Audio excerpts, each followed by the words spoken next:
புகழ்பெற்ற பழனி முருகர் கோவிலுடைய அந்த மடத்திற்கு சொந்தமான 100 இடத்தை 100 கோடி ரூபாய் வரை மோசடி நடந்திருக்கு அப்படிங்கிற ஒரு விஷயம் நடந்திருக்கு. அப்ப கோவில் நிர்வாகத்தில் இருக்கிறவர்கள் கோர்ட்டுக்கு போய் வழக்கு போட்டு இதை தடுத்து நிறுத்தி இருக்காங்க. இது ஏதோ தாவேகா அரசே தடுத்து நிறுத்தி விட்டது. நில மோசடியில இந்து அறநிலையத்துறை அமைச்சர் ரமேஷ் அவர்கள் கூறிய அந்த பதில் ஏற்புடையதா இருந்தது. இதனால சந்தேகம் அதிகமாகுது. அமைச்சர் என்ன செய்யணும்? வெளிப்படையாக யாரா இருந்தாலும், என் சொந்தக்காரனா இருந்தாலும் நான் தண்டிப்பேன், என் பேரை சொல்லி யாரும் மிஸ்யூஸ் பண்ணியிருந்தாலும் நான் தண்டிப்பேன், அப்படி சொன்னா பரவாயில்ல. ருஷி ஆனந்த் அவர்கள் நிறைய இடங்கள்ல பணம் வாங்கிட்டு தான் வசூல் பண்ணி போஸ்டிங் போட்டிருக்காரு. இன்னும் ஒரு குற்றச்சாட்டு வருகிறது. இந்தியா கூட்டணியிலிருந்து வெளியேறிய திமுக ஆதரவா செயல்படுவாங்க, அதாவது டீலிமிட்டேஷன் இந்த மாதிரி கொண்டு வரும்போது இந்தியா கூட்டணியில் தொடருவாங்க. அப்ப நீங்க ஒட்டுமொத்தமா கணக்கு பார்த்தீங்கன்னா 27 தொகுதிக்கு 500 கோடி வரைக்கும் செலவு பண்ணிட்டாங்க. 5 எம்எல்ஏ ஜெயிச்சு அவன் ஒரே நாள்ல ஜம்ப் ஆகி தாவேகா பக்கம் போய்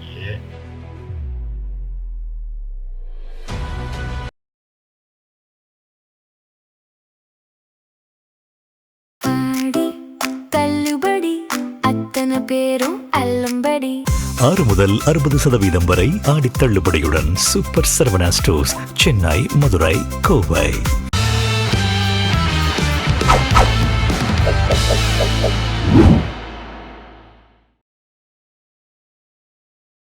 ஜெம் தொலைக்காட்சி நேயர்களுக்கு வணக்கம். இன்றைய சிறப்பு நேர்காணலில் நம்மோடு அரசியல் விமர்சகர், பத்திரிகையாளர் திரு ராஜகம்பீரன் அவர்கள் இணைந்துள்ளார். அவரிடம் அரசியல் சார்ந்த பல கேள்விகளை முன்வைப்போம். சார் வணக்கம். எப்படி சார் இருக்கீங்க? நல்லா இருக்கு சார். இப்போ சமீபமாக இந்த ஒரு வாரம் ஃபுல்லாக புகழ்பெற்ற பழனி முருகர் கோவிலுடைய அந்த மடத்திற்கு சொந்தமான 100 இடத்தை 100 கோடி ரூபாய் வரை மோசடி நடந்திருக்கு அப்படிங்கிற ஒரு விஷயம் நடந்திருக்கு. இதை பற்றி என்ன நினைக்கிறீங்க? தண்டாயுதபாணி திருக்கோயிலுக்கு சொந்தமான ஒரு நிலம், அது சில ஆண்டுகளுக்கு முன்பு ஒருவர் தானமாக அந்த நிலத்தை கோவிலுக்கு எழுதி வச்சிருக்காரு. 98 காலகட்டத்தில் ஒருத்தர் எழுதி வச்சிருக்காரு. ஏறத்தாழ 1.25 ஏக்கர். அது கோவிலில் வரக்கூடிய பக்தர்களுக்கு அன்னதானம் வழங்குறது, வரக்கூடிய பக்தர்களுக்கான கார் பார்க்கிங்கு, அதுக்காக அந்த மாதிரி பல விஷயங்களுக்கு அந்த இடம் பயன்பட்டு இருக்கிறது. அந்த இடத்தை எப்படியாவது ஒரு தனிநபரின் பேரிலே பத்திரப்பதிவு செய்து கோவில் சொத்தை ஆட்டைய போடணும் அப்படிங்கிறதுக்கு சிலர் முயற்சி செய்திருக்கிறார்கள். அப்ப கோவில் நிர்வாகத்தில் இருக்கிறவர்கள் கோர்ட்டுக்கு போய் வழக்கு போட்டு இதை தடுத்து நிறுத்தி இருக்காங்க. இது ஏதோ தாவேகா அரசே தடுத்து நிறுத்தி விட்டது, முறைகேட்டை தடுத்து நிறுத்தி விட்டது அப்படிங்கிற மாதிரி ஒரு தோற்றத்தை உருவாக்க பார்க்குறாங்க. என்ன நியாயமா பார்த்தா நீங்க நடவடிக்கை எடுத்திருந்தால் உங்களை பாராட்டலாம். நடவடிக்கை எடுத்தது கோர்ட்டு. அப்ப இது என்னன்னா பொது சொத்தை தனதாக்கி கொள்ளக்கூடிய பல பேர் கோவில் சொத்தை ஆட்டைய போடுறது சிவன் சொத்து குலநாசம்னு சொல்லுவாங்க. பொது சொத்தை அபகரிக்க கூடாது என்பதற்காக வம்சம் வழங்காமல் போயிடும் என்று சாபம் விட்டுருக்காங்க. ஆனால் அதையெல்லாம் பற்றி கொஞ்சம் கூட கவலைப்படாமல் கடவுளின் பேரால் இது மாதிரியான சில அயோக்கியத்தனங்களை செய்யக்கூடியவர்கள் இருக்கிறார்கள். இப்போ யாரு அந்த தனிநபர் பத்திரப்பதிவு செய்தவர்கள் பதிவாளரை கைது செய்கிறாங்க.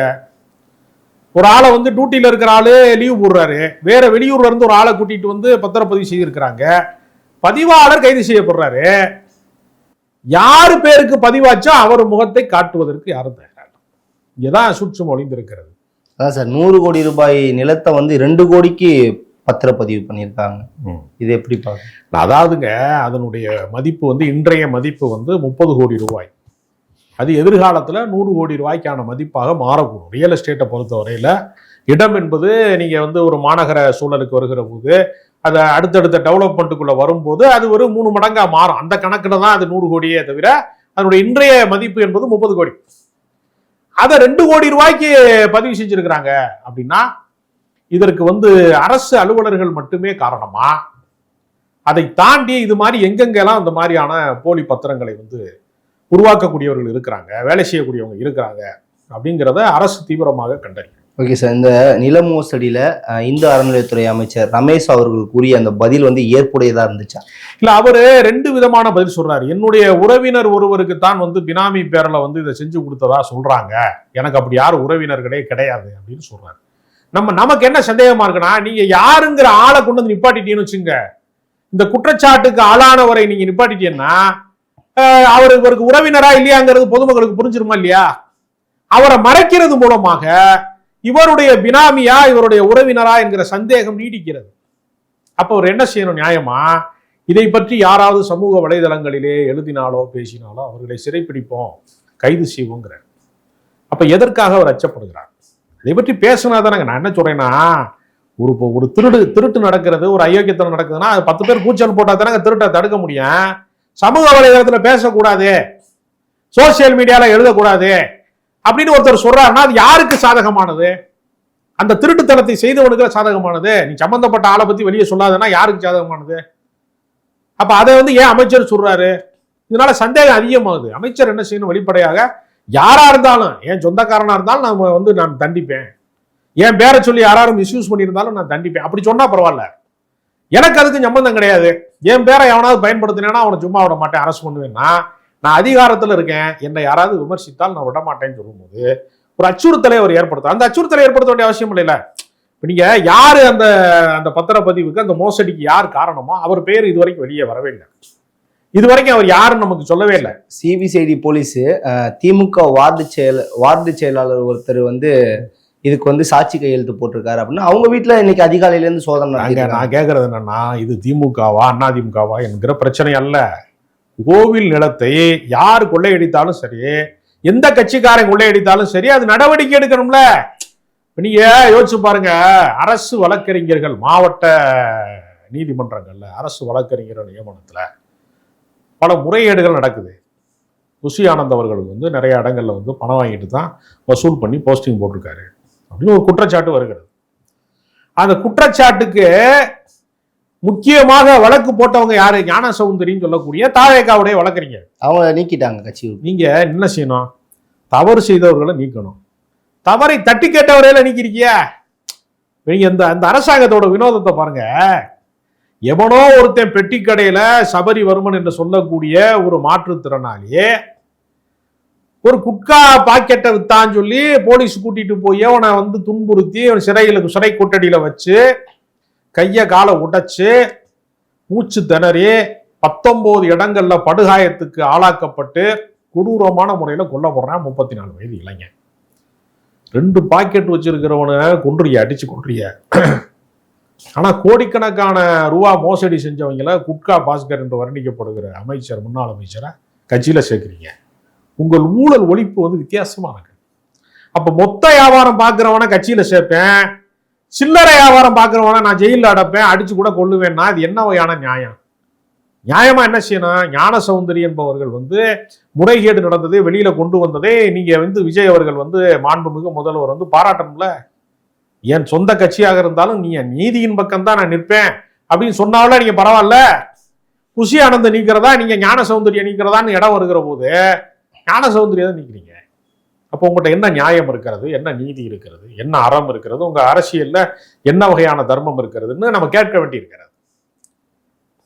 ஓகே சார், அதே போல அந்த இது சொன்னீங்க வழக்கறிஞர் மோசடி அப்படின்னு சொல்லிட்டு, இன்னும் வந்து அந்த அரசு வழக்கறிஞர் நியமனம் பண்றதுல ஒரு சில இடங்கள்ல அதே நீதிமன்றங்கள்ல எஃப்ஐஆர் இருக்கக்கூடிய வழக்கறிஞர்களுக்கும் அரசு வழக்கறிஞராக பதிவு செய்யப்பட்டது அப்படி ஒரு குற்றச்சாட்டு வந்து ஆடு திருண்ண ஒரு ஆளை கூட அரசு வழக்கறிஞர் ஆக்கிட்டாங்க. இவ்வளவு பெருந்தன்மை வேற யாருக்குமே வராது. நீங்க வந்து இயேசுநாதர் கூட எல்லா பாவங்களையும் மன்னிக்கிறேன்னு சொல்லியிருக்காரு. சொந்த கட்சிக்காரனுடைய பாவங்களை பொறாமே மன்னிச்சு அவர் ஒரு அரசாங்கத்தை நீங்க நடத்துறீங்க. அப்ப நம்ம கேள்வி என்னன்னா, நீங்கள் ஊழல் ஒழிப்பு என்பதை எந்த இடத்துல இருந்து தொடங்குறீங்க? பல வகையானது இருக்கு. இப்ப நீங்க தாலுகா அலுவலகங்கள்ல கிட்டத்தட்ட பல்வேறு ஒரு 85 லட்சம் ரூபா வரைக்கும் பிடிச்சிருக்காங்க அப்படின்னு ஒரு தகவல் வருது. 68 லட்சம் வரைக்குமே ஆன்லைன் டிரான்சாக்ஷன் ஆகி, இது எளிய மக்கள் போய் ஜாதி சான்றிதழ் வாங்குறான், ஒரு பட்டா மாறுதலுக்கு போறான் தாலுகா ஆபீஸ்ல. இது காலங்காலமா நடக்குது. இந்த நடவடிக்கையை நீங்க எடுத்தீங்கிறத நான் வரவேற்கிறேன். ஆனா மொத்த மோசடின்னு ஒண்ணு இருக்குல்ல, அதையும் நம்ம கண்டிக்கணும்ல. இன்றைக்கு இருக்கிற ஊழல்கள்லயே இந்த சில்லறை ஊழல்களை நீங்கள் வந்து தீவிரமாக வேட்டையாடுகிறீர்கள் அல்லது பிடிக்கிறீங்கிறத நான் வரவேற்கிறேன். ஆனா அதை தாண்டி கார்ப்பரேட் ஊழல் ஒண்ணு இருக்கு, பல்லாயிரம் கோடி அடிக்கக்கூடிய ஊழல் ஒண்ணு இருக்கு. இப்ப நீங்க கன்னியாகுமரியில வந்து கனிம வள கொள்ளை நடக்கிறதுன்னு சொல்லும்போது நீங்க வந்து லைசன்ஸ் நீட்டிச்சு தர்றீங்க ஒன்னே இருக்கு. அப்ப நீங்க வந்து என்ன அடிப்படையில அதை செய்றீங்கன்னு ஒரு வெளிப்படைத்தன்மை வேணும்ல, அதையும் நம்ம சேர்த்து சிந்திக்க வேண்டியிருக்கு. பல்வேறு வழக்குகள் இருக்கிறவங்களை கொண்டு வந்து கட்சியில சேர்க்கிறீங்க. Okay sir, வெளிப்படைத்தன்மையா இருக்கணுங்கிறாங்க. முதல்வர் விஜய் வந்து அமைச்சர்கள் ஆலோசனை கூட்டத்துல சொல்றாரு, அதாவது யார் மேலாவது ஊழல் வழக்கோ லஞ்சம் வாங்கியதாக இருந்தால் அமைச்சர் பதவி பறிக்கப்படும் அப்படிங்கிறாங்க. நான் எப்படி இருக்கிறேனோ அதே போலதான் எல்லாரும் வெளிப்படைத்தன்மையாக இருக்கணும் அப்படின்னு சொல்றாரு. அல்ல, அது நல்ல கருத்து அவர் சொன்னது. ஆனா அவருக்கு வந்து சட்டப்பூர்வமாவே 800 கோடி சொத்து இருக்கு மாண்புமிகு முதலமைச்சருக்கு. அப்ப சட்டப்படியே 800 கோடி இருக்குன்னா அது 2000 கோடிக்கு மேல இருக்கும், கணக்கில் காட்டாத சொத்துலாம் இருக்கும். அவருக்கு லஞ்சம் வாங்க வேண்டிய பொது காசு திங்க வேண்டிய அவசியம் அவருக்கு இருக்காது.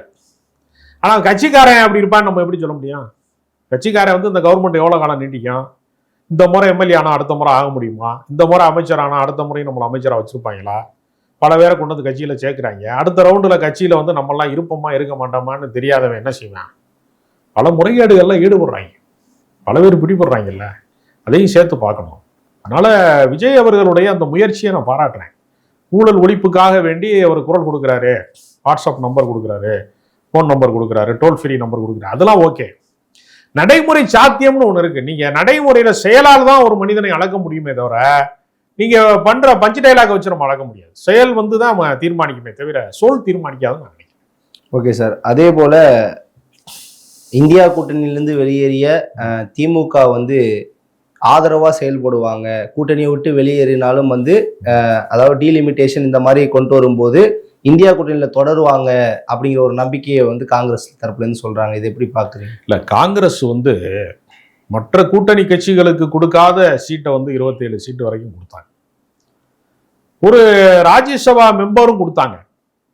அது மட்டும் கிடையாது, அவர்களுக்கு அந்த 27 சட்டமன்ற வேட்பாளர்கள் நிறுத்தினாங்கல்ல, அவர்களுக்கு தொகுதியில வேலை செய்த உழைப்பு வந்து திமுக தொண்டர்களினுடைய உழைப்பு. அந்த தேர்தலுக்கான செலவு இருக்குல்ல, ஒரு சட்டமன்ற தொகுதிக்கு வந்து ஒரு 15 கோடியில இருந்து 20 கோடி வரைக்கும் செலவு பண்ணியிருக்காங்க. அப்ப நீங்க ஒட்டுமொத்தமா கணக்கு பார்த்தீங்கன்னா 27 தொகுதிக்கு 500 கோடி வரைக்கும் செலவு பண்ணியிருக்காங்க. 500 கோடி செலவு பண்ணி 5 எம்எல்ஏ ஜெயிச்சு அவன் ஒரே நாள்ல ஜம்ப் ஆகி தாவேகா பக்கம் போய் திமுகவுக்கு எதிர்நிலைப்பாட்டை எடுக்கிறாங்கிறது. மற்றவர்கள்லாம் திருமாவளவனோ இந்திய யூனியன் முஸ்லீம் லீக்கோ மற்றவர்களோ கம்யூனிஸ்ட் கட்சிகளோ உரையாடி விட்டு தகவல் சொல்லிட்டு போறாங்க. ஏன்னா அவங்க தயவுல தான் எம்எல்ஏ ஆனாங்க, அவங்களுடைய வாக்கு சதவீதம் கூட. இப்போ எங்களுக்கெல்லாம் ஓட்டு இல்லையான்னு கேட்டால் ஓட்டு இருக்கு, கம்யூனிஸ்டுக்கு ஓட்டு இருக்கு, முஸ்லீம் லீக்குக்கு ஓட்டு இருக்கு. ஆனால் பர்சன்டேஜ் கணக்கு கம்மி, 3%, 5% அப்படிதான் ஓட்டு. திமுக ஓட்டு தான் ஒரு 21% வரைக்கும் உள்ளது. அப்போ கூடுதலான வாக்கு வங்கி என்பது திமுக சார்ந்தது. அப்படிங்கிறதுனால ஒரு அரசியல் சூழல் காரணமாக 3 முக்கோணமாக பிரிந்து விட்டது அரசியல் ரிசல்ட்டு. 3வது அணி என்பது முதன்மை அணி ஆகிவிட்டது. இந்த ஒரு சூழலுக்கு நாங்கள் வந்து அந்த கூட்டணிக்கு போறோம்னு மற்றவங்க பேசிட்டு போனாங்கல்ல. காங்கிரஸ் என்ன பண்ணாங்கன்னா எந்த விதமான தகவலும் சொல்லாம ஒரே நாள்ல ஜம்ப் ஆகி ஓடிவிட்டாங்க. அது ஏன் நம்ம அதை வந்து நம்ம கண்டிக்கிறோம்னா, வெறும் மாநில கட்சியா இருந்தா பரவாயில்ல, அகில இந்திய கட்சி, நீங்க இந்தியா கூட்டணியில தொடர்ச்சியாக வந்து திமுக அங்க வைக்குது. கடந்த 12 ஆண்டுகளாக பாஜக மத்தியில் ஆட்சியில் இருக்கு. இப்ப கடந்த நாடாளுமன்ற தேர்தலில் 40 தொகுதிகளை வந்து திமுக கூட்டணி வென்ற போது ஏறத்தாழ அதுல பாதிக்கும் மேல வந்து திமுகவே தனித்து வென்று ஏறத்தாழ 21 தொகுதி வரைக்கும் வென்றிருக்காங்க. அப்ப திமுக நினைத்திருந்தால் ஒரு தடுமாறி கொண்டிருக்கிற, இப்ப எப்படி விஜய் வந்து மைனாரிட்டியா இருக்கிறாரு, மெஜாரிட்டி கிடைக்காம அது மாதிரி வந்து மோடி தடுமாறி கொண்டிருந்தார் மைனாரிட்டி கவர்மெண்ட்ல. அப்ப அந்த நேரத்தில் என்ன செஞ்சாரு, சந்திரபாபு நாயுடு, நிதிஷ்குமார் இவங்கெல்லாம் போய் அந்த ஆட்சியை காப்பாற்றினார்கள், ஆதரவு தெரிவித்தார்கள்ல. அதே மாதிரி ஒரு நிலைப்பாட்டை, ஒரு சந்தர்ப்பவாத நிலைப்பாட்டை ஸ்டாலின் அவர்கள் எடுத்திருந்தா எத்தனையோ அமைச்சர்கள் கிடைத்திருப்பார்கள் திமுக. அப்ப கொள்கைக்காக நாங்க விரதம் இருக்கிறோம், நாங்க அதிகாரத்துல பங்கேற்கல, நாங்க எதிர் திசையில போகல அப்படின்னு இவங்க உறுதியா இருக்கும்போது, வைராக்கியமா இருக்கும்போது, நீ திமுகவை வந்து ஒரே நாள்ல வந்து தலை முடிக்கிட்டு நீ எதிரணியில சடார்னு பாஞ்சு அந்த பக்கம் போய் ஒரு அமைச்சரையும் கைப்பற்றி, இன்னொரு பக்கம் வந்து நீங்கள் வந்து ஒரு பிரவீன் சக்கரவர்த்திக்கு ஒரு ராஜ்யசபாவையும் கைப்பற்றி ஒரே நாளில் அதிரடியாக மாற்றுறது மூலமாக இந்தியாவினுடைய மதச்சார்பற்ற சக்தியாக இந்தியா கூட்டணி வலிமை பெற வேண்டும் என்று நினைத்த திமுகவை காங்கிரஸ் இழந்து விட்டது. அதனால காங்கிரஸ் இல்லாமலே இன்றைக்கு வந்து அரசாங்க எதிர்ப்பை உருவாக்குவதற்கு இன்னைக்கு காக்ரோச் ஜனதா பார்ட்டி மாதிரி இளைஞர்கள் எழுச்சி உண்டாகி விட்டது. ராகுல் காந்தியை நம்பிதான் மதச்சார்பற்ற சக்தி இருக்குன்னு அர்த்தம் இல்லை. இன்றைக்கு இளைஞர்கள், படித்த இளைஞர்கள், சிந்திக்கிற இளைஞர்கள் அரசுக்கு ஆட்டங்காண வைக்கிறான். இப்ப தாவேகா தமிழ்நாட்டு அரசியலை மாற்றி போட்டது மாதிரி இந்த காக்ரோச் பார்ட்டி இருக்குல்ல, ஜனதா பார்ட்டி, அது வந்து அகில இந்திய அளவுல மோடிக்கெல்லாம் வந்து ஒரு பெரிய கலக்கத்தை உண்டாக்குறாங்க. பாஜகவே பதட்டத்தில் தான் இருக்கு. அதனால திமுக வந்து தன்னுடைய மாநில சுயாட்சி, நீங்க குறிப்பிடுறது மாதிரி தொகுதி மறு வரையறை, டீலிமிட்டேஷன் போன்ற விஷயங்களுக்கு புதிய சக்திகளை நம்பி கூட பயணிக்க முடியும் என்கிற அரசியல் சூழல் ஏற்பட்டிருக்காது. Okay sir. அதே போல விடுதலை சிறுத்தைகள் கட்சி திருமாவளவன் அவர்கள் சொல்லியிருக்காரு, தொகுதி மறுவரையறையில திமுகவோட நிலைப்பாடு தான் என்ன அப்படிங்கிற ஒரு விஷயத்த கேள்வியா எழுப்பியிருக்காரு. அது மட்டுமல்ல, முஸ்லீம் லீக்கினுடைய எம்பியா இருக்கக்கூடிய, ராமநாதபுரம் எம்பியா இருக்கக்கூடிய நவாஸ்கனி தாவேகாவின் நிலைப்பாட்டை விடவும் திமுகவின் நிலைப்பாடு தான் எங்களுக்கு ரொம்ப முக்கியமானதுன்னு கூட சொல்லியிருக்காரு. ஏன்னா தாவேகா வந்து ஒரு திடீர் அரசியல் கட்சி. ஒரு 2.5 வருஷத்துக்குள்ள, ஒரு 3 வருஷத்துக்குள்ளதான் அவங்களுடைய அரசியல் தாக்கம். ஆனா திமுக மாதிரி ஒரு 75 ஆண்டு கால பாரம்பரியம் இருக்கக்கூடிய அரசியல் கட்சி என்ன முடிவை எடுக்க போகிறது என்பதை இந்தியாவே உற்று நோக்கி கொண்டிருக்கிறது. தாவேகா வந்து தைரியமாக பாஜகவை எதிர்க்குமா? பாஜக கொண்டு வரக்கூடிய பாசிச திட்டங்களை எதிர்ப்பார்களா? அவர்களுடைய அடக்குமுறைக்கு எதிராக போராடுவார்களான்னு கேட்டா அவங்க வந்து தங்களுடைய ஆட்சியை வந்து தற்காத்துக் கொள்வதற்கே தடுமாறி கொண்டிருக்காங்க. எம்எல்ஏக்களை விலைக்கு வாங்கக்கூடிய இடத்துல இருக்காங்க. குதிரை பேர அரசியல் நடக்கிறது என்கிற குற்றச்சாட்டுக்கு ஆளாயிருக்காங்க. அவங்கள்ட்ட வந்து அதிமுகல இருந்து சாரசாரையா சேரக்கூடியவர்கள், குற்றப்பின்னணி கொண்டவர்களும் சேர்த்துக்கிறாங்க. அதனால அவர்கள் தன்னை காப்பாற்றுவதற்கே தடுமாறி கொண்டிருக்கக்கூடிய தாவேகாவை விடவும் அகில இந்திய அளவிலே ஒரு அரசியலை, ஒரு மிகப்பெரிய தாக்கத்தை உண்டாக்கக்கூடிய இடத்தில் இருக்கிற திமுகவின் நிலைப்பாடு முக்கியமானது என்று திருமாவளவன் போன்ற தலைவர்கள் கருதுகிறார்கள்.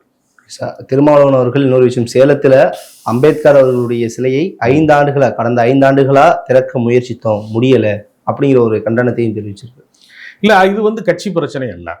திமுக ஆட்சியில் இருக்கிறதா, தாவேக ஆட்சியில் இருக்கிறதா, அதிமுக ஆட்சியில் இருக்கிறதா என்று கேட்டால் யார் ஆட்சியிலே இருந்தாலும் இது மாதிரி ஒடுக்கப்பட்ட மக்களினுடைய அந்த தீண்டாமை சார்ந்த விஷயங்கள்ல, பாராமுகமாக இருப்பதுல, அம்பேத்கர் சிலையை கூண்டுக்குள் அடைப்பதுல எல்லா கட்சியுமே ஒண்ணுதான். நீங்க வந்து திமுக ஆட்சியில தான் அப்படி இருந்துச்சு, தாவேக ஆட்சியில பொற்கால ஆட்சி மலர்ந்துருச்சுன்னு சொல்லவே முடியாது. ஏங்க நாங்க 8 பேரை மினிஸ்டர் ஆக்கிட்டோம் ஒடுக்கப்பட்ட தலித் சமூகத்துல இருந்து அப்படிலாம் சொல்றாங்க. ஆனா 8 பேரும் குரல் கொடுத்தாங்களா? அம்பேத்கர் கால் மேல கால் போட்ட சிலையை திறக்க கூடாதுன்னு சொல்றான். நள்ளிரவுல திருட்டுத்தனமா தான் அந்த சிலையை திறக்க முடியும்னு சொல்லக்கூடிய நிலைமையெல்லாம் இருக்கு. அப்படி இல்லைங்கிற ஒரு சூழல் வருதுல. யாராவது குரல் கொடுத்திருக்கிறார்களான்னா குரல் கொடுக்க மாட்டாங்க. ஆணவ படுகொலைக்கு எதிராக தனி சட்டம் இயற்ற வேண்டும் என்கிற கோரிக்கை வந்து திமுக அரசியல எழுப்பப்பட்டது, அது கிடப்புல போடப்பட்டது. அப்புறம் ஆணையம் அமைச்சாங்க. நீதியரசர் KN பாஷா தலைமையில ஆணையம் உருவாச்சு. அவர் அறிக்கை தாக்கல் பண்ணிட்டாரு. சட்டமாக்குவதற்கு தாவேகா தயாரா இருக்கான்னு கேட்டா சமூக நீதித்துறை அமைச்சர் வன்னியரசு அவர்கள் முயற்சி செய்கிறாரு. போதிய ஒத்துழைப்பு இல்லை என்று எவிடன்ஸ் கதிர் போன்ற சமூக செயல்பாட்டாளர்கள் தெரிவிக்கிறாங்கன்னா தாவேகாவா திமுகவா என்பது அல்ல. ஒடுக்கப்பட்ட மக்களினுடைய அவர்களுடைய உரிமையை பாதுகாப்பதுல எல்லா அரசுகளுமே இடைநிலை சாதிகளுக்கு ஆதரவாக தான் நிற்கிறான், ஆதிக்க சாதிக்கு ஆதரவாக தான் நிற்கிறான். வன்னியர் தேவர் ஓட்டு நமக்கு வராதுன்னு பயப்படுறான். அப்படிங்கிற அரசியல் தான் இங்க நினைக்கிறது. Okay sir. சமூக நீதிக்கான அரசுன்னு சொன்னவங்களா சமூக நீதியை வந்து பேசல அப்படிங்கிற ஒரு குற்றச்சாட்டை வந்து இவ்வளவு நாள் பேசிக்கிட்டு இருக்காங்க எல்லா. அதே போல நேத்து வந்து சைதாப்பேட்டையில் இருக்கக்கூடிய சமூக நீதி மாணவர் விடுதியில முதல்வர் ஜோசப் விஜய் அவர்கள் ஆய்வு நடத்தியிருக்காங்க. மாணவர்கள் பல்வேறு குற்றச்சாட்டுகளை அவங்கள்ட்ட கோரிக்கையா வச்சாங்க. அதை பத்தி என்ன நினைக்கிறீங்க? MC ராஜான்னு சொல்லக்கூடிய அந்த ஆதி திராவிடர் மாணவர் விடுதி இன்றைக்கு சமூக நீதி விடுதியா இருக்கு இல்லையா, அதை பார்வையிட்ட முதலமைச்சர் விஜய் முக்கியமானவர் என்றால் அதை உருவாக்குனது யாரு? அந்த ஹாஸ்டலை உருவாக்குனது யாரு? இப்போ நீங்க ஒரு கட்டடத்தை கட்டி வச்சிருக்கீங்க, நான் வந்து எப்படி இருக்குன்னு பார்க்குறேன். பார்க்க வந்த நான் பெரிய ஆள்னா இது உருவாக்குனவர் எவ்வளவு பெரிய ஆளு? அப்ப MC ராஜா பேர்ல யார் அந்த மாணவர் விடுதியை உருவாக்குனது? மாசு. திமுக அரசாங்கம் உருவாக்கியிருக்கு. அதனால திமுக வந்து கடந்த காலங்களில் உருவாக்கிய நலத்திட்டங்களை தாவேக அரசு பின்பற்றுவதற்கே அவங்களுக்கு நேரம் போதலை. திமுகவை பின்பற்றினாலே நீங்கள் நல்லாட்சி வழங்கலாம், திமுகவை தாண்டி நீங்கள் சாதிப்பீர்களா என்பதை காலம்தான் சொல்லணும். அவர் சமூக நீதி விடுதியை பார்வையிட்டதை நான் வரவேற்கிறேன், வாழ்த்துறேன். ஓகே சார், அதே போல அங்க கொடுக்கக்கூடிய உணவுகள்லாம் சரியில்லை அப்படிங்கிற ஒரு விஷயம் கோரிக்கையா நேற்று வைக்கப்பட்டது. இன்னைக்கு அது எல்லாத்துக்கும் ஆக்ஷன் எடுத்திருக்காங்க. அது மாதிரி கிடப்பில் கடந்த கைப்பந்து மைதானமும் திறக்க சொல்லியிருக்காங்க. இதெல்லாம் நல்ல விஷயம். ஒரு அரசாங்கம் வந்து நேரடியாக வந்து முதலமைச்சரை பார்வையிட்டதன் வழியாக இந்த பிரச்சனைகள் தீர்க்கப்பட்டதை நம்ம வந்து வரவேற்கிறோம். வன்னியரசு அவர்கள் வந்து ஒரு மிகச்சிறந்த சமூக போராளி. அவர் அமைச்சராக இருப்பதனாலேயே அவர் பல குறைபாடுகளை, திட்டங்களை எல்லாவற்றையும் செய்யக்கூடிய ஆற்றல் மிக்கவர், அறிவாற்றல் மிக்கவர், போராட்ட குணம் மிக்கவர், பொது நலனுக்காகவே தன் வாழ்க்கையை அர்ப்பணித்தவர் வன்னியரசு அவர்கள். அவர் சமூக நீதித்துறை அமைச்சராக இருக்கிற இந்த காலகட்டம் என்பது அந்த துறைக்கு வந்து ஒரு நல்ல பொற்காலம் என்று தான் நான் கருதுறேன். விஜய் அவர்கள் வந்து இதெல்லாம் பார்வையிட்டதை நான் வரவேற்கிறேன். ஓகே சார், தொடர்ந்து பேசுவோங்க. சிறப்பான தகவலுக்கு ரொம்ப நன்றி.